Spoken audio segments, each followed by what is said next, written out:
بالراحه عليا يا وليه، هو انا مخي دفتر؟ يا سيدي يا سيدي، ربنا يرحمك يا فندم.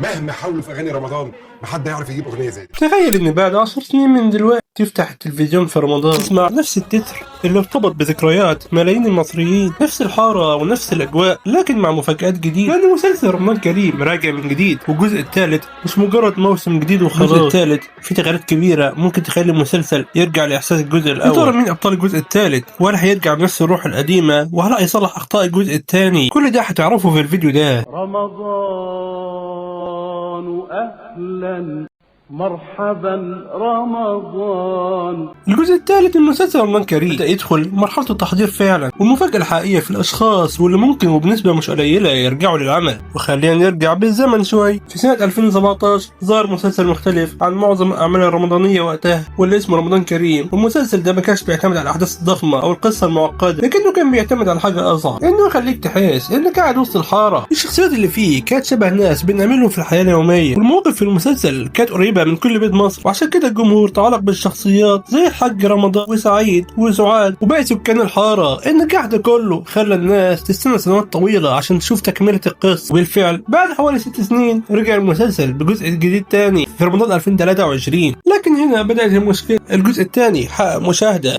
لكنه في نفس الوقت عمل جدل كبير جدا بين الجمهور. ولو بتسأل على السبب هقولك ان ناس كتيرة كانت منتظرة رجوع الشخصيات القديمة، ولانه الانطباع الاول لاي عمل فني بيكسب احيانا وبنسبة كبيرة، فالجمهور اللي حب الجزء الاول كان كبير جدا وحبه عشان الانطباع بتاعه والشخصيات اللي فيه. كنت في 2023 على الجزء الثاني من مسلسل رمضان كريم حصل تغيير كبير في قائمة الابطال، ودخلت فينا شخصيات جديدة وغابت شخصيات اساسية. ومن هنا بدأت الاسئلة، هل صناع المسلسل سمعوا كلام الجمهور؟ وهل الجزء الثالث هيكون محاولة للعودة لروح الجزء الأول؟ وأنا أنصحك بشدة تكمل معايا الفيديو طالما وصلت لهنا، لأن المفاجأة ظهرت مع الأخبار الجديدة، والتحضيرات للجزء الثالث بدأت بالفعل، والعمل بيستهدف موسم رمضان 2027. لكن بعد رحيل مؤلف الجزئين السابقين أحمد عبد الله أصبح هنا في تغيير مهم في الكتاب. وهنا الأخبار بتقول إن ابنه علي أحمد عبد الله عليه مسؤولية كتابة الجزء الجديد. لكن التحدي الأكبر مش في الكتابة بس، لأن أي مسلسل مهما كان عنده قصة قوية الجمهور في النهاية بيرتبط بالوجوه اللي عاش معاها الأحداث. وعشان كده أكبر سؤال حاليا مين هيظهر في رمضان كريم الجزء الثالث. وهنا بدأت تظهر الأخبار اللي خلت جمهور المسلسل يتحمس من جديد، لأنه في حديث عن عودة عدد من نجوم الجزء الأول، واللي غيبهم كان من أكتر الحاجات اللي الجمهور اتكلم عنها بعد عرض الجزء الثاني. وأول اسم ذكر بقوة معانا هي الفنانة روبي. روبي كانت من الشخصيات المهمة اللي ظهرت معانا في الجزء الأول، وغيب عن الجزء الثاني كان من أكتر الحاجات الجمهور لاحظها، خصوصا إن شخصيتها كانت مرتبطة بشكل كبير بأجواء المسلسل. والخبر الأقوى هنا معانا إن في كلام عن احتمالية عودتها من جديد في الجزء الثالث. لكن روبي مش الاسم الوحيد، كمان في أخبار عن عودة الفنان شريف سلام، وشريف سلام بالذات كان له حضور مهم جدا في الجزء الأول، ووجوده كان من العناصر اللي خلت الجمهور يتعلق بالأحداث والشخصيات. كمان من الأسماء اللي تم الحديث عنها هي الفنانة ريهام عبد الغفور، واللي تعتبر من أبرز الشخصيات اللي الجمهور يحب يشوفها مرة تانية داخل عالم رمضان كريم. لكن المفاجآت ما بتقفش هنا، لأن في برضه أخبار عن احتمالية عودة الفنان محمد محمود بشخصية المعلم حنان، والشخصية دي تحديدا كانت من الشخصيات اللي ليها طابع خاص، لأنها كانت بتمثل جزء من روح الحارة المصرية واللي اشتهر بها المسلسل. لكن السؤال اللي بيطرح نفسه،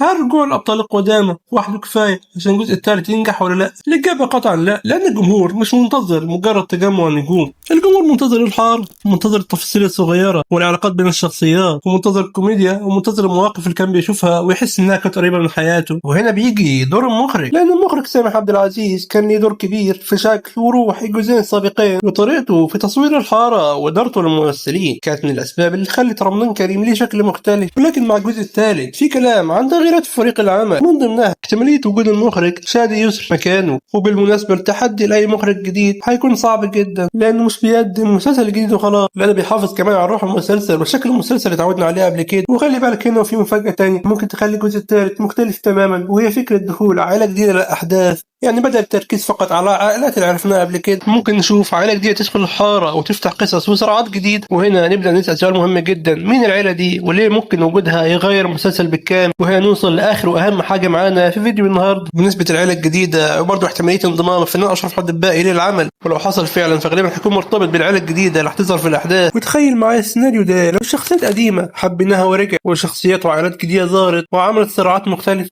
ده بالظبط اللي محتاجه مسلسل عشان ما يكررش نفسه. وخليني اقول لك رغم اخبار دي كلها في نقطه مهمه جدا، وهي ان نجاح الجزء الثالث مش بيعتمد على عدد النجوم بس، لان الجزء الاول نجح بسبب البساطه اللي فيه مش بسبب اسماء الابطال بس. دلوقتي عندي ليك سؤال اهم من الفيديو نفسه، وسؤال سهل مش صعب. هل تتوقع رمضان كريم الجزء الثالث فوق الجزء الاول؟ اكتب رايك في التعليقات، ما تنساش اللايك والتيم بتاعك واشترك معانا في القناه وتنضم لجمهور القناه، واشوفكم في فيديو جديد.